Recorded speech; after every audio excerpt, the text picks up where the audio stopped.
22টা candidate আছে। কংগ্রেস সরকার করবে কোনো গ্যারেন্টি আছে না? নাই। আমরা আসামে সরকার করতে পারি আর না পারি, মমতা ব্যানার্জি 4 বারের মুখ্যমন্ত্রী হবে। 2029-এ রাহুল গান্ধীও রাজি হবে মমতা ব্যানার্জিকে প্রধানমন্ত্রী বানাতে।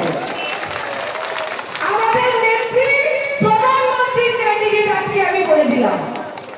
এখন আমি আমার বক্তৃতা দীর্ঘায়িত করছি না।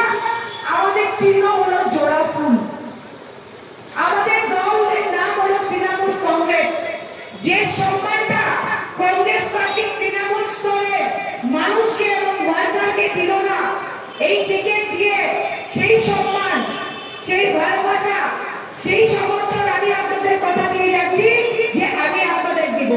আজকে বলেন তো বরাকবাড়িতে কতজন এমপি আছে?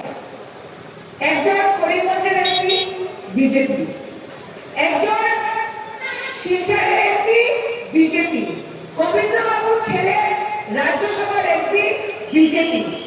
কিন্তু যারা আজকে তৃণমূলে যোগদান করেছেন, যারা রাহুল গান্ধীর পাশে থাকবেন, 9 তারিখে ভোট দিবেন, মেনে নিবেন যে আপনাদের একটা এমপি আছে সুস্মিতা দেব বরাকবাড়িতে।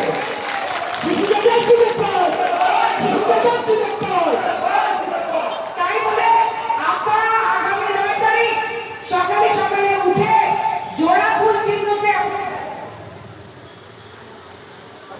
সিনিয়র